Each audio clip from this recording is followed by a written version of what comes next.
This call is now being recorded. Então, essa é a primeira aula sobre o processo de abolição da escravidão. O ideal é que eu tivesse pelo menos 3 aulas sobre esse tema. Eu ainda vou olhar o planejamento para ver se eu consigo fazer em 3 aulas ou vou ter que fazer em 2, tá?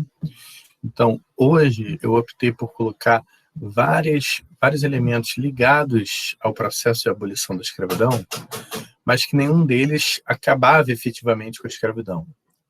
E deixei aqueles características, movimentos que tinham potencial efetivo para acabar com a escravidão já para a aula da semana que vem, tá? Eu já percebi que é uma coisa, isso que eu vou fazer agora, eu percebi que é uma coisa que quem faz quem faz é principalmente velho, né, como eu, que é perguntar se vocês estão conseguindo ver a tela que eu estou apresentando. Mas eu fico preocupado de estar aqui falando e vocês não estão vendo a mesma coisa que eu. Estão conseguindo ver a capa do processo de abolição da escravidão? Maravilha, gente. Show. Já vi que está todo mundo vendo. Então, vamos lá. Primeira coisa, vamos entender alguns elementos aí para a gente já mudar. Eu não vou trabalhar aqui somente com a Lei Áurea.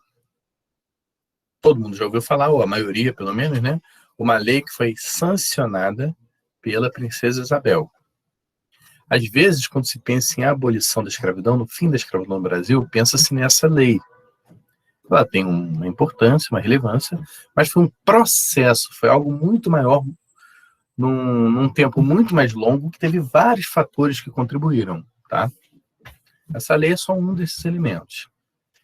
Essa é uma capa que eu botei uma charge no jornal, que mostra um pouco dessa provocação, um pouco até do que eu quero que vocês pensem. A gente vai voltar a falar dessa charge na aula que vem. Mas é uma charge mostrando pessoas negras, de acordo com a charge, né, seriam escravizadas, estão com o pé descalço, tá vendo? Que é um marcador que era muito associado. As pessoas escravizadas não usavam calçados e as pessoas livres sim. Tem uma mulher com uma criancinha de colo, tem outros aqui com muda de roupa, tem um homem aqui fazendo uma provocação, né, assim, dedo no nariz, provocando, e um fazendeiro aqui tentando segurar a população escravizada que está fugindo. E esse era o texto que vinha na charge de 1887. Então, essa charge é de um ano antes de quando foi aprovada a Lei Áurea, a Lei da Abolição da Escravidão, que a gente vai falar na aula que vem. Fala assim: enquanto no parlamento só se discute e nada se resolve, os pretinhos raspam-se com toda ligeireza. Raspam-se, dá para entender no contexto, ralam, né? Metem o pé. Os lavradores não podem segurá-los. Então está mostrando que estava uma fuga em massa generalizada, e a gente vai entender em que contexto isso vai acabar acontecendo, tá?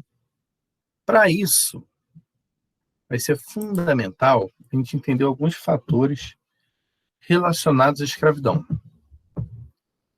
Bom, primeira coisa, a escravidão no Brasil é muito importante. Cheguei a falar disso quando falei de colônia, mas é muito importante aprofundar um pouco o peso que tem a escravidão na nossa história. Se você pega desde o período em que você começa a ter colonização portuguesa no Brasil, começa a ter portugueses vindo ocupar parte do território, né, onde já tinha uma população de vários povos indígenas, obviamente, do que veio a ser a colônia portuguesa. 1530, quando começou a ter algum tipo de ocupação portuguesa, até 1888, a escravidão era legal no Brasil. Legal, ou seja, dentro da lei, era autorizado. Então, por 358 anos, teve escravidão autorizada pela lei. É importante entender o que significa escravidão. Inclusive, por causa de uma característica que apareceu nos trabalhos sobre Revolução Industrial. Tinha uma questão que eu perguntava se os trabalhadores das fábricas eram explorados pelos seus patrões. Muita gente colocou assim, muita gente não, alguns colocaram assim. Os trabalhadores eram explorados porque eles eram tipo escravos, porque trabalhavam muito e ganhavam pouco. É fundamental para a gente entender os conceitos. Você pode ser um trabalhador explorado sem ser um trabalhador escravizado. O trabalho escravo é um tipo de exploração específica. Se uma pessoa é dona de outra pessoa, tem a propriedade dessa pessoa, pode vendê-la, essa pessoa está sendo escravizada. Se uma pessoa paga um péssimo salário para o trabalhador ter que trabalhar horas e horas e horas, é uma pessoa explorada, com um trabalho miserável, humilhação, mas não é escravidão. Ok? A escravidão se torna ilegal no Brasil em 1888, com a assinatura da Lei Áurea, e até hoje se passaram 133 anos. Né? Aliás, vai completar 133 anos no dia 13 de maio, agora há pouco. Então veja que, pensando nesse tempo, a gente tem 358 anos com escravidão no Brasil e 133 anos sem. Então essa história, pensando a partir do momento da colonização portuguesa, que é quando a escravidão passa a estar presente, nós temos mais tempo de escravidão autorizada pela lei do que sem escravidão, muito mais tempo, quase 3 vezes mais. Só que é fundamental entender que não era só uma sociedade, o Brasil não era só uma sociedade que tinha escravizados. Ele era uma sociedade escravocrata. E eu vou falar aqui a diferença. Eu falei que eu tinha falado sobre isso na aula sobre colônia, mas foi uma aula que eu dei no pré-vestibular. Alguns até assistiram daqui, mas era outro rolê, né? Bom, por que olha só, o Egito Antigo, né? No Egito Antigo havia escravidão, ok? Você tinha grupos ali escravizados. A base econômica não era a escravidão. A maioria da população tinha um sistema de servidão, trabalhava em plantações, e você tinha também trabalhadores escravizados. Então, tinha escravidão. No Brasil, não. A base econômica era o trabalho escravo. Tem um pesquisador que chegou a falar que o Brasil foi construído pelas mãos e pés de pessoas escravizadas. Um sujeito chamado Antônio. Por quê? A grande riqueza na colônia estava na plantação de cana-de-açúcar. O trabalho nessas fazendas era feito por trabalhadores escravizados. A estrutura de poder, o status político, o status social, tinha muito a ver com a quantidade de escravos que um fazendeiro tinha, que um trabalhador urbano tinha. Isso era um símbolo de status, de poder. Os fazendeiros, donos de centenas de escravos, tinham influência política muito forte. Então, não é só que tinha escravos no Brasil. A população escravizada era a base da estrutura econômica. O que se produzia de riqueza no Brasil, na sua imensa maioria, era através desse trabalhador. Ok? Vamos, então, para o início do século XIX, 1801. A gente não tem um censo certinho, preciso, mas pelos dados que a gente coleta de algumas regiões, ao que tudo indica, você tinha no Brasil, em 1801, mais ou menos metade, talvez um pouquinho a mais, da população era escravizada. Ou seja, você tinha mais gente que era propriedade de outra pessoa, que tinha um dono, do que gente livre no Brasil, em 1801. Essa era uma cena aqui de uma casa mostrando uma situação tratada, para mostrar que a escravidão era tratada com muita naturalidade, né? Uma senhora dando uma comida aqui para uns crianças, filhos de trabalhadores escravizados, que também seriam escravizados. Então, ali na casa grande, você tem uma funcionaram com a função de abanar, um outro ali, talvez, esperando, aguardando alguma ordem, e os donos lá comendo, enfim. Tá? Isso é uma pintura, mas mostra essa naturalização, né? Não era uma coisa assim, a escravidão muito nos envergonha. Essa ideia de uma escravidão que traz vergonha a um país vai crescer e se solidificar no século XIX. Até então era visto como uma coisa muito comum. É isso que está aqui. Brasil, uma sociedade escravocrata. Deixa eu ver até se vocês... Eu vou olhar a imagem aqui, eu quero ver se vocês conseguem ver. Eu acho que dá para ver bem, né? Dá para ver bem a imagem ao fundo. Eu tirei até das mensagens aqui no celular para ver se no celular fica visto. Vocês sabem que no celular, se quiser ampliar para ver o que está escrito, pode aumentar, né? E dá para ver. Então, vamos lá. No fundo, mostra o quê? Um sujeito passeando, sendo carregado numa rede por 2 trabalhadores escravizados. Tem ali um outro carregando o seu guarda-chuva, uma outra carregando frutas para ele comer quando tiver fome. Então, nem para ele não ter o esforço, o sacrifício de andar, tinha alguém que andava por ele, né? Isso muito naturalizado. Era até uma mostra que ele tinha algum poder, era dono de pessoas escravizadas e tal. Então, até o século XIX, no Brasil colonial, as pessoas livres, os donos de trabalhadores escravizados, tratavam a escravidão como se fosse uma coisa comum, simples, banal, natural. A exceção era a população escravizada. Dentro da população escravizada, já tinha vários movimentos de luta, de resistência, de negociação, de enfrentamento, de fuga, os quilombos, né? Os ataques, os boicotes, as plantações. Aqui a gente podia falar de vários. Ou fazendas foram ocupadas e que se negociou melhores condições de vida.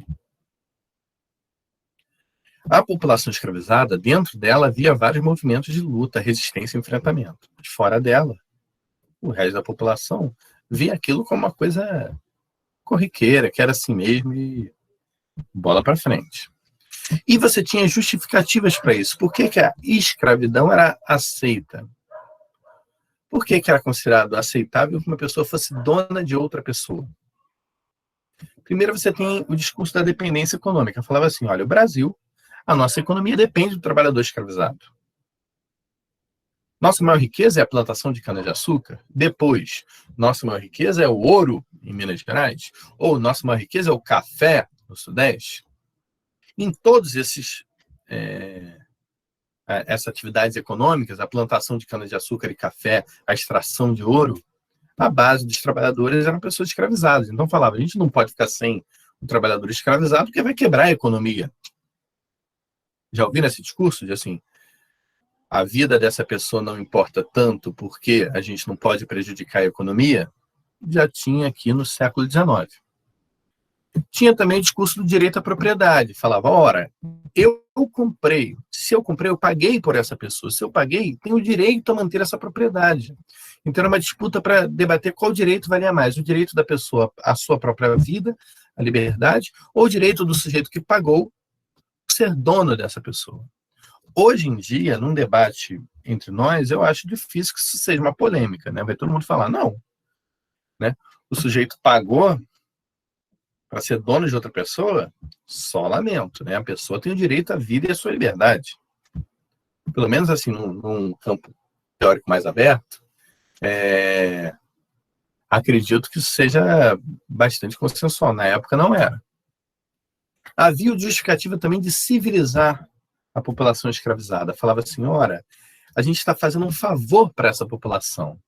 Essa população, tanto os indígenas que foram escravizados no Brasil, principalmente no século XVI, XVII, até o início do século XVIII, quanto a população, os povos africanos diferentes, diversos, que foram escravizados e trazidos para o Brasil, principalmente a partir do século XVII, no século XVI não tanto, XVII, XVIII e XIX, o argumento era muito próximo. Esses são povos bárbaros, ou diziam que era sem cultura, ou com uma cultura inferior, diziam que era sem religião, ou com uma religião demoníaca, e que, portanto, era preciso civilizá-los, ou seja, é preciso forçá-los a comer que nem os europeus, se vestir que nem os europeus, ter um nome em português, ser da Igreja Católica, no caso do Brasil, né? Ser católico.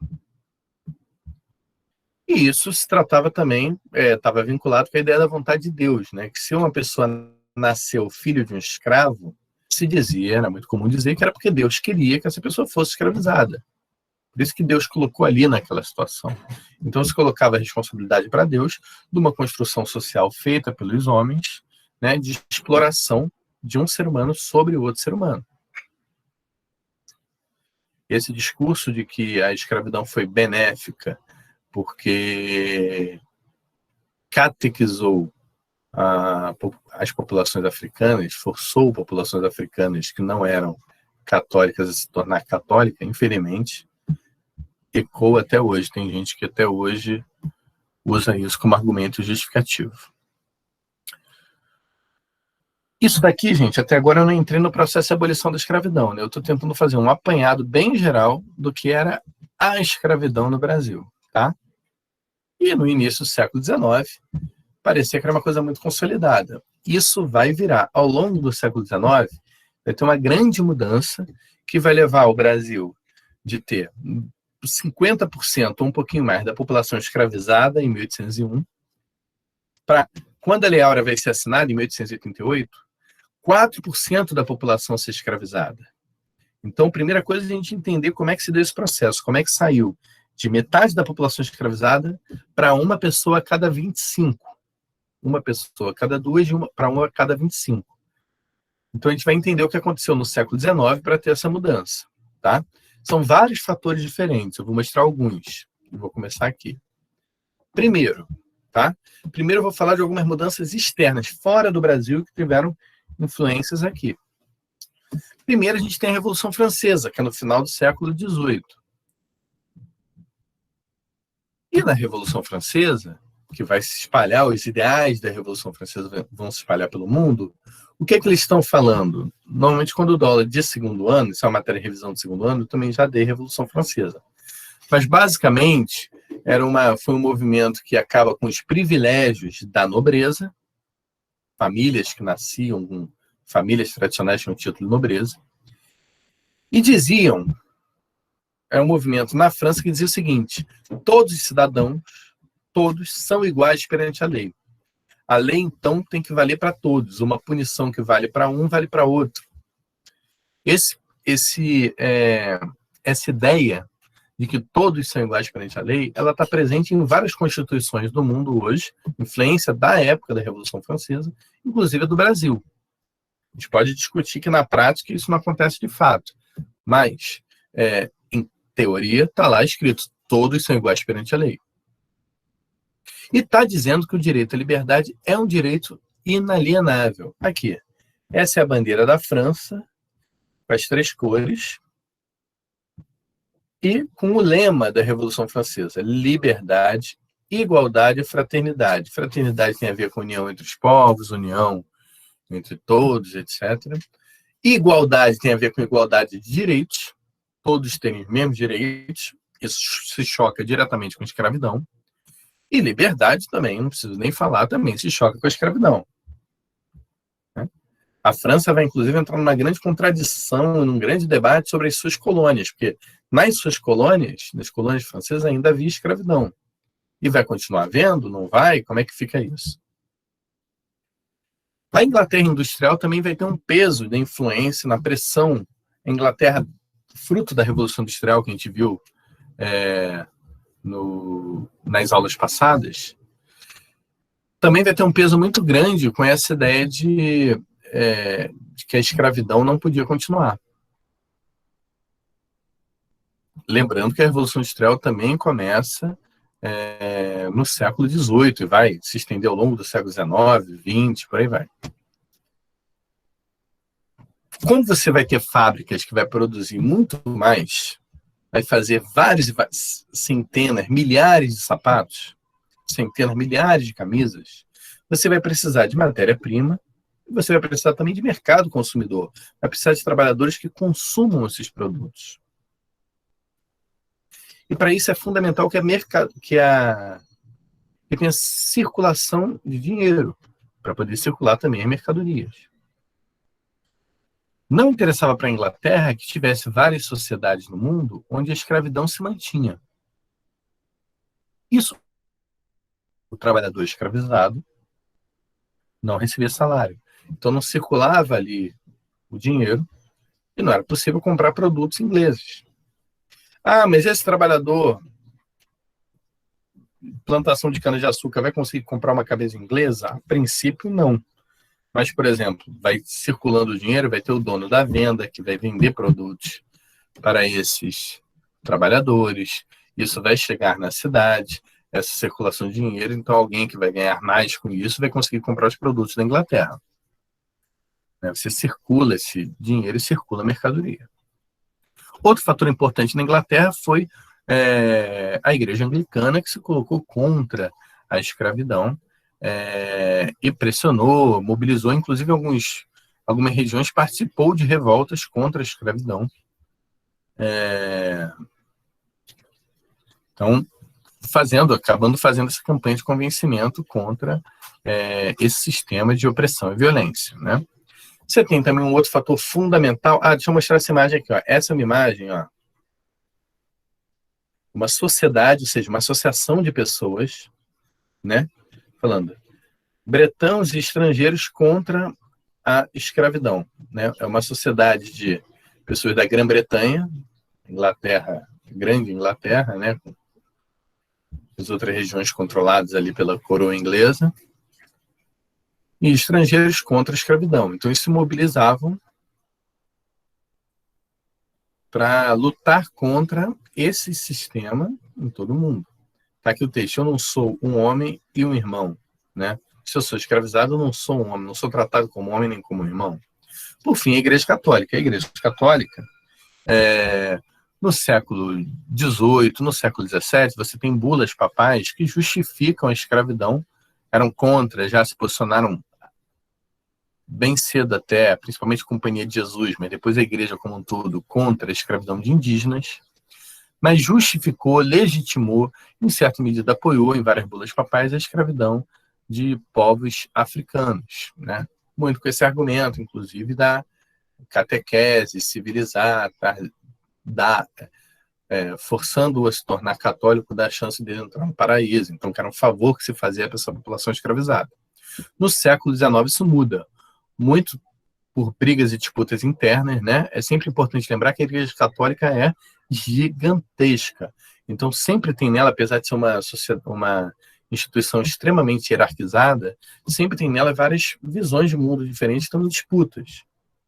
Não só aquelas que rompem com ela, como os movimentos protestantes, mas internamente tem visões em disputa. O que deve fazer, se deve ser uma igreja mais rica, menos rica, se deve, sobre alguns das suas linhas de atuação no mundo, e sobre a escravidão, né? No século XIX, muda a narrativa e a Igreja Católica passa a ser oficialmente contra a escravidão, condenando a escravidão. Isso vai ter um efeito muito grande. Você tem várias sociedades católicas no Brasil, muitas delas com a participação de muitas pessoas escravizadas, inclusive, e ex-escravizados, que se organizam fazendo campanhas pela abolição da escravidão e contra a escravidão diretamente. A gente vai ver até melhor na próxima aula. E vale lembrar também que a própria Princesa Isabel, a gente vai ver depois, era uma pessoa extremamente religiosa, uma católica extremamente religiosa, e que seguia essa visão, né, da igreja aqui contra a escravidão. Só que o movimento externo fora do Brasil, que teve mais influência nesse momento no Brasil, que vai ter mais influência na abolição da escravidão, não foi a Revolução Francesa, não foi a mudança da igreja, não foi a Revolução Industrial, foi o que se chama Revolução no Haiti e haitianismo no Brasil. Pessoal, antes de eu falar sobre isso aqui, eu queria que você me dissesse o seguinte: Quando vocês pensam na palavra Haiti, quando pensa nesse país, o que vem na cabeça de vocês? Lembrando, não tem resposta errada. É o que vem na cabeça de vocês. O que vier é o que veio. Pensou em Haiti, o que vocês pensam? Coloca aí, digita aí para mim nos comentários para eu ter uma noção.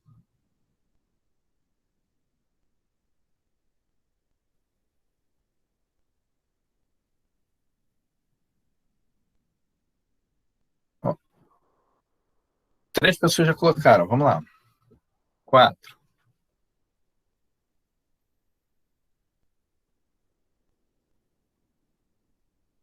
Mais uma pessoa que botar, eu já comento, para a gente avançar. O que foi colocado até agora? Ó, o que vem na sua cabeça? Não tem resposta errada, que é o que vem na cabeça, tá? Botaram pobreza, país pequeno e pobre, país pequeno, fome e fome. Então, fome, pobreza e o tamanho do país, né? Fome, pobreza e um país pequeno. Então, tá pensando assim, país pequeno é uma característica, né? Não é efetivamente bom ou ruim, mas fome e pobreza são características negativas. No final do século XVIII, início do século XIX, o que aconteceu no Haiti não foi só uma visão negativa de um país pobre, com fome, etc. O que aconteceu no Haiti foi uma transformação social tão grande que impactou todo mundo, como algo novo está acontecendo no mundo e está acontecendo no Haiti. Então, é uma visão diferente. Podia ser uma visão até de medo, de susto, mas de uma novidade que estava ali. O que aconteceu no Haiti, que a gente chama de Revolução no Haiti? Ela dura aí, né, 15 anos, e é um movimento de pessoas escravizadas organizadas que atacam e matam donos de escravos no Haiti e seus familiares. Só na primeira noite, mais de 1/3 dos donos de terra, dos brancos, tinha muito pouca classe média, como algo que a gente pudesse chamar assim. No Haiti, ou você era dono de terras, fazendeiro branco, ou era um trabalhador escravizado negro, né? E tinha um ou outro que era negro, liberto, por aí vai, mas era mais incomum. Eles conseguem se organizar, uma coisa que muitos donos de escravizados não acreditavam ser possível. Eles conseguem se organizar, principalmente em encontros nas igrejas ao domingo. Fazem um motim, se revoltam, matam boa parte dos donos de escravos e outros fogem da ilha. Está aqui uma cena, uma pintura mostrando isso, ó. Pessoas escravizadas, satisfeitas, né? Enforcando o dono de escravos. Tem um outro aqui no fundo também. E depois de muita luta, muita negociação, o Haiti era uma colônia da França, então está nesse debate da Revolução Francesa, né? Que promete igualdade para todo mundo, mas lá continua tendo escravidão. Então eles mesmos se mobilizaram e lutaram contra. Muitas mortes, muita violência. O Haiti se torna o primeiro país das Américas, se torna o primeiro país porque vai se tornar independente também. É a segunda a se tornar independente, mas o primeiro a abolir a escravidão. Isso é um impacto muito grande, que o primeiro país a abolir a escravidão na América foi fruto de uma grande revolta da população escravizada. Isso traz um recado muito grande para os outros países. Isso caiu como uma bomba no Brasil, a notícia disso. Por quê? Imagina o seguinte, imagina um fazendeiro, dono de 100, 150, 200 pessoas escravizadas, tá? Pega essa cena, imagina isso. Agora imagina que ele fica sabendo que no Haiti, milhares de escravizados ocuparam as fazendas, mataram os donos, mataram as famílias dos donos. E aqui é importante a gente pensar pela lógica e não só por um juízo de valor. Se tivesse um bebezinho naquela família, também era morto. Porque não sabiam qual seria o resultado dessa revolta, dessa revolução. E se depois voltasse a escravidão, tivesse um membro daquela família vivo, no futuro poderia reivindicar a posse e a propriedade sobre aquela pessoa escravizada. Por lei era que nem um objeto, né? Você morreu, vai passar para o seu descendente. Então se matava todo mundo. Imagina um dono de escravo no Brasil pensando, caramba, eles se reuniram e mataram os donos. Aí olha para sua fazenda e vê 100, 200 trabalhadores escravizados. Ele vai pensar, isso é uma ameaça. Eu posso ser morto a qualquer momento. Esse medo dos donos de escravos tinham de que no Brasil acontecesse algo parecido com o que aconteceu no Haiti é o que a gente chama de haitianismo. Então é importante para a gente entender a diferença. Revolução no Haiti é aquilo que aconteceu lá no Haiti. Os trabalhadores escravizados atacaram, mataram os donos, conseguiram a abolição da escravidão e a independência. E outra coisa é o haitianismo no Brasil, que é o medo, era chamado também de medo branco de almas negras. O medo de que os escravizados brasileiros fizessem a mesma coisa que se fez no Haiti. É a primeira vez que você tem registros de relatos tratando a população negra como violenta, agressiva, traiçoeira, preguiçosa. Vários estereótipos que vão estar associados à população negra vão ser reforçados nesse contexto. Olha que coisa inacreditável. Hoje em dia, qualquer um consegue entender uma revolta, uma mobilização de trabalhadores escravizados para garantir a sua liberdade. Por mais violento que ela seja, você consegue pelo menos entender a lógica. Na época, teve um choque tão grande no Brasil que eles não conseguiam explicar, a não ser julgando aquelas pessoas. Então, preguiçosos porque eles estão lutando porque eles não querem trabalhar nas fazendas. Traiçoeiros, que falavam assim, depois de tudo que os fazendeiros fizeram por eles, sim, achava que estavam fazendo um favor. Tudo que fizeram por eles, eles vão e pagam dessa forma, matando, violentos, perigosos, né? Então, começa a se pensar, os donos de escravos no Brasil, alternativa para substituir a mão de obra escravizada. Começa a se fazer movimentos no Brasil, essa elite econômica e política, para substituir a escravidão. Isso é uma coisa positiva, a coisa negativa que eles passam a pensar, esse trabalhador que hoje é escravizado não vai servir para ser o trabalhador livre. Que eles passam a tratar como se fosse uma essência dessa população negra, a violência, a traição e tal, a preguiça. Então eles vão buscar outras pessoas, a gente vai ver isso melhor na aula que vem. E isso não era uma coisa só do que vinha de fora, não. Não era só assim, a gente está vendo o que aconteceu no Haiti, estou com medo de acontecer no Brasil. É porque no Brasil também a população escravizada não ficava de cabeça baixa esperando o fim da escravidão um dia. Você tinha muitas mobilizações, você tinha muitas revoltas. Essa é a revolta dos malês, que eu vou falar aqui, aconteceu em Salvador, e nas cidades ao redor de Salvador, em 1835. Pouco depois, né, voltando aqui, a Revolução no Haiti, entre 1791 e 1804, e aí, 30 anos depois, você tem a Revolta dos Malês. Só que até 35, nesses 35 anos, você teve revoltas na Bahia, registradas pelo menos 31 revoltas diferentes. Isso mostra que esse medo de que os trabalhadores escravizados se organizassem, se mobilizassem, lutassem pela sua liberdade, era um medo palpado, era um medo estabelecido através também de ações concretas das populações escravizadas de luta, de resistência, de enfrentamento.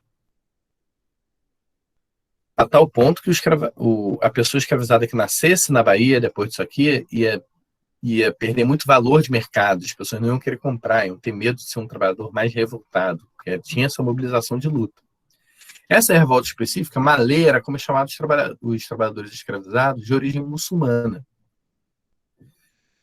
Os muçulmanos nascidos na África foram os principais trabalhadores que participaram dessa revolta. Também teve outros da Nigéria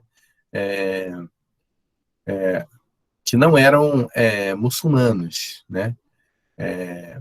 Eram do que a gente hoje vai chamar de candomblé, né? Seguiam orixás, ainda não eram cultos tão organizados assim, tinha alguns seguiam só algumas entidades, acreditavam em algumas entidades que eram cultuadas na região da Nigéria onde eles viviam, outros já com um corpo maior de entidade, mas principalmente muçulmanos, e o que a gente vê a chamar de hoje de candomblecista seria quem se mobilizou e participou dessa revolta aqui.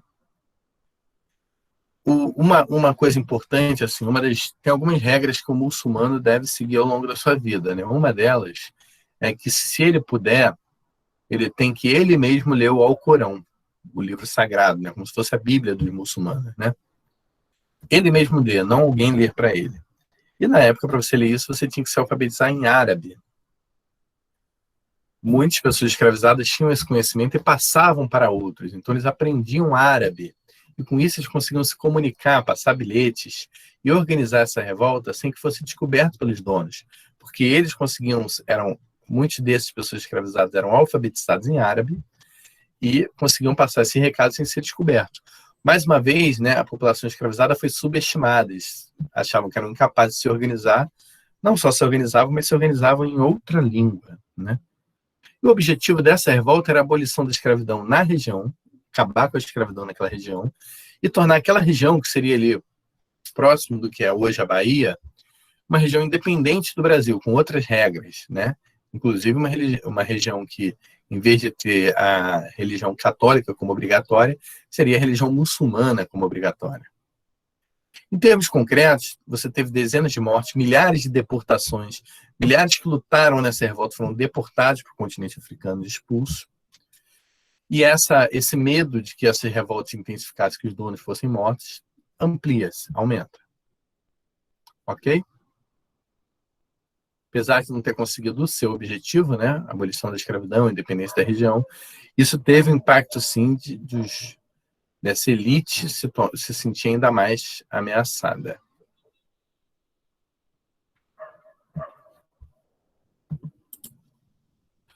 E aí a gente vai começar a ver algumas leis, são chamadas de leis abolicionistas. Nesse caso aqui não é nenhuma lei abolicionista, a gente vai ver o porquê. A lei que estabelece o fim do tráfico negreiro. Ou seja, estabelece o fim da vinda da diáspora, né, africana, da vinda de trabalhadores escravizados da África para o Brasil, em navios negreiros. Tem uma lei de 1831 e tem uma lei praticamente igual de 1850. Por que isso? Porque a lei de 1831 era por causa da pressão na Inglaterra, foi chamada de lei para inglês ver. É uma expressão usada até hoje. Isso é para inglês ver, é uma coisa só para forma, né? Uma coisa que na prática não funciona. Não tinha punição nem fiscalização. Pensa comigo, imagina o seguinte, vou dar uma prova na aula, né? Imagina lá no presencial, vou dar uma prova e falo assim para vocês, gente, prova de história não pode colar, tá bom? Se eu pegar alguém colando, eu não vou fazer nada, não vou nem tirar ponto. Enquanto vocês fazem a prova, eu vou dar um cochilo aqui, vou dar uma dormidinha. Ou seja, não tem fiscalização nem punição. Obviamente que eu estou falando, é proibido colar, mas se quiser, pode, né? Então é isso. Apesar de ter proibido o tráfico negreiro, continuou chegando no Brasil, nos anos, chegou até em maior quantidade, população escravizada em navios negreiros,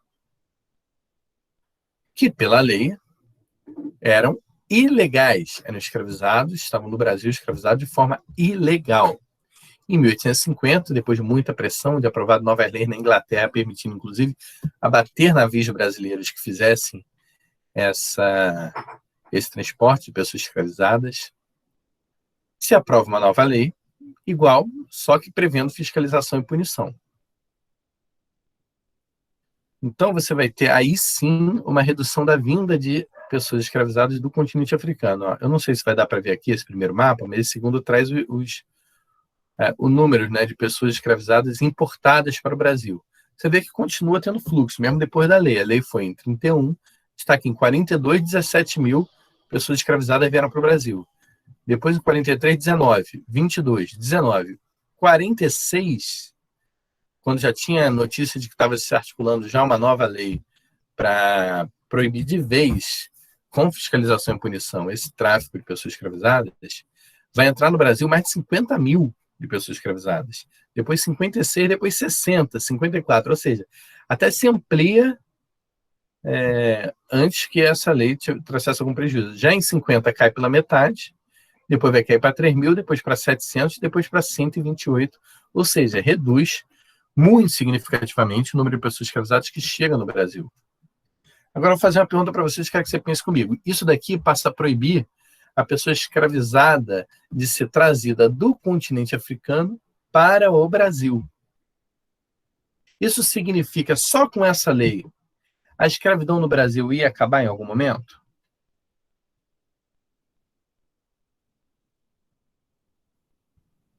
O que vocês acham?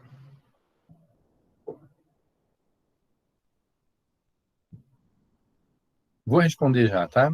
Isso aí, a Lorena acertou. Todo mundo que botou não tá certo. Pelo seguinte, você não, mesmo que você não traga mais pessoas escravizadas da África, como é que poderia continuar tendo escravos no Brasil ao longo do tempo? Pela reprodução, né? De filhos, netos, bisnetos, tataranetos de pessoas escravizadas no Brasil poderiam continuar sendo escravizadas. Por isso eu não considero essa uma lei abolicionista, mas é uma lei no sentido de restringir, sim, a escravidão. Você vai ter um outro fator aqui muito importante, que é mais para frente, mas eu queria colocar aqui agora também, porque vai ter um efeito grande no processo de abolição, e vai ser o último que eu vou falar hoje, que é a Guerra do Paraguai. A Guerra no Paraguai foi uma disputa entre Brasil e Argentina contra o Paraguai, que durou aí 6 anos, teve muitas mortes, e muitas pessoas escravizadas foram levadas para a guerra com a seguinte promessa: quem participar da guerra, se voltar, ganha liberdade. Inclusive, muitos donos de escravos tendo seus filhos convocados para a guerra cediam no lugar algumas pessoas escravizadas. Falavam, não, meu filho não vai não, mas vai esses aqui. E aí rola uma tensão muito grande, que essa pintura representa. A população escravizada era colocada na linha de frente da guerra, né? E muitos morreram. Mas aqui bota uma tensão que aparece, né? Um soldado escravizado, ó, tá aqui cheio de medalhas com decoração, tipo um herói de guerra, que ele tinha sido escravizado e volta como um trabalhador livre, né? Mas chega e encontra a sua mãe sendo chicoteada. Então, essa tensão entre o trabalhador livre e a sua família que continuava escravizada. Isso vai gerar muitas tensões, inclusive dentro do exército. Vai chegar ao ponto, e a gente vai ver melhor na próxima aula, já na década de 1880, que o exército vai passar a anunciar que não vai mais capturar trabalhador escravizado foragido. Está dizendo assim, ó, mesmo que mandem a gente correr atrás de trabalhador escravizado, não o faremos. Então, mostra aí uma mudança de comportamento, de valor dentro do exército, também está presente na sociedade, de não considerar mais aceitável essa ideia da escravidão. E a gente vai ver isso melhor na próxima aula. Desses fatores aqui que eu falei, ficou alguma dúvida? Deu para entender?